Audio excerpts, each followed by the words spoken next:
This video is going to get you started with applying the spending multiplier. You'll have some homework, and I like going through this exercise because it really applies the theory that we've learned about Keynesian economics.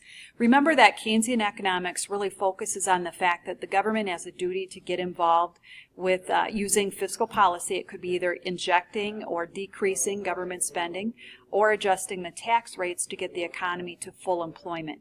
It also could employ these tools to curb inflation. So let's just go through a couple of things. I want to get you focusing on this equation. This is going to be your go-to equation. Change in government spending times the spending multiplier is going to give us the change in aggregate expenditures. Remember that we use delta as a little abbreviation for change in, so you'll be seeing that quite a bit. And also remember that the spending multiplier works if this wasn't a change in government spending, but instead was a change in investment spending by businesses or a change in consumer spending, the multiplier has the same effect. But we've been focusing on Keynesian, so all of these examples, or the majority of them, focus on government spending. Let's just go ahead and get started. We'll go through a couple of them on the first side, which looks at government spending as the tool, and then we'll look at a couple on the back side of the homework that focuses on taxation changes as the tool. So let's just get started. Number one, the MPC is 0.9. Now, if we know what the MPC is, we automatically know what the MPS is. The MPS, remember, and the MPC together have to equal 1.0. The spending multiplier is equal to 1 divided by the MPS. In other words, in this case, it is equal to 1 divided by 0.1, or 10 times. Our equation, change in government spending times the spending multiplier, gives us the change in aggregate expenditures. In this example, aggregate expenditures must increase by $350 billion in order to reach the full employment level of real gross domestic product, in other words, our total spending. So what do we know? Well, we know that the spending multiplier is equal to 10, and we know that government spending, or excuse me, let me rephrase that, we know that aggregate expenditures needs to go up by $350 billion. So the only thing we don't know is the change in government spending, and that's what we're asked to solve for.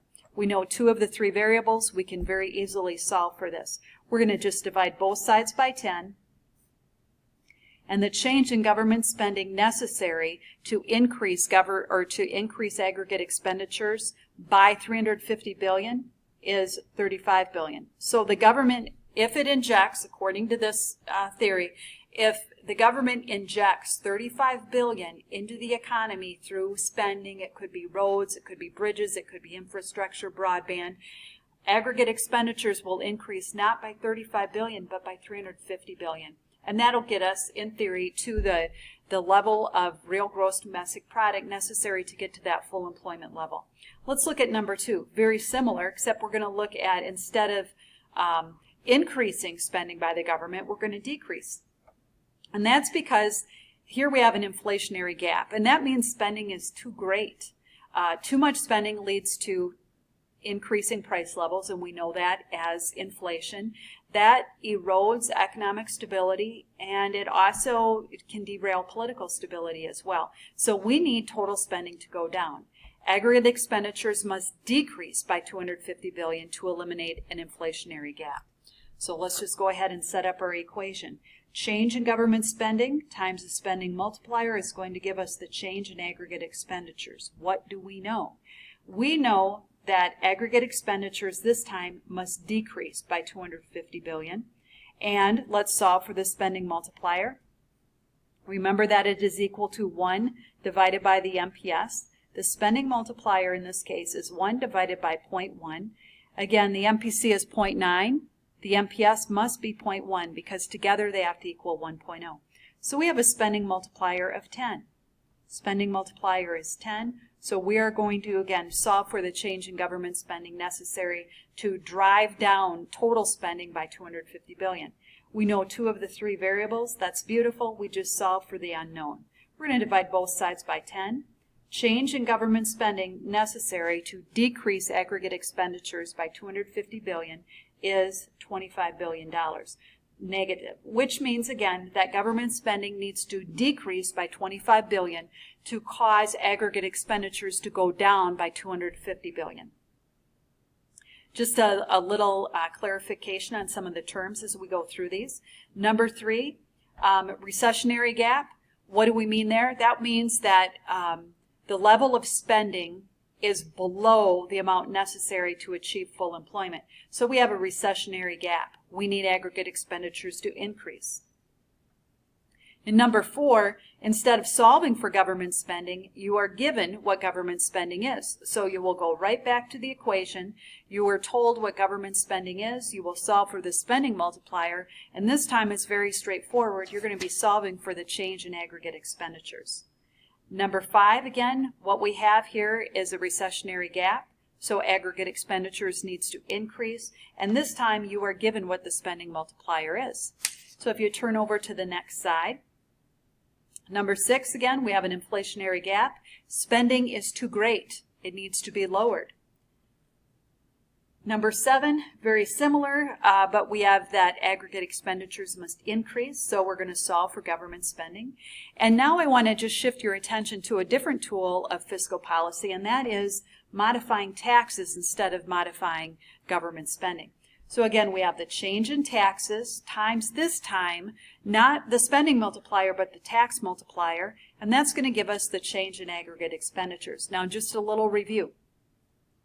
The tax multiplier is equal to 1 minus the spending multiplier. This should be reviewed because I'm assuming that you've done all of your required reading. The tax multiplier is used as the tool when the government chooses to modify taxes, and that's because of the MPC.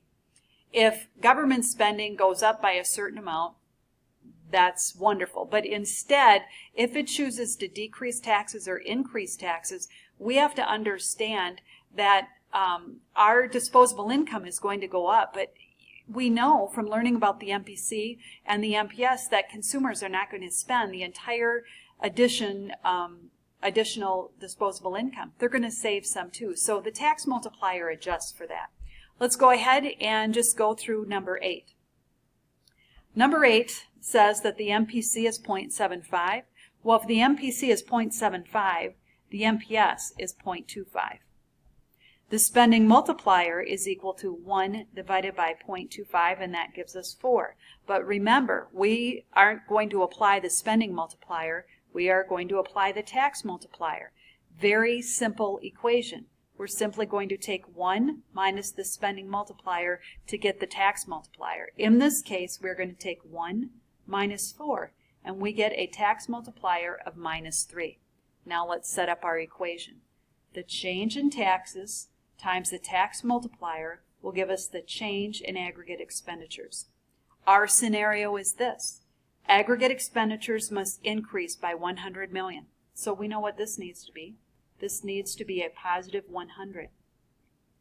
How much should the tax decrease be then? Because again, if we decrease taxes, our disposable income goes up. We have more money to spend.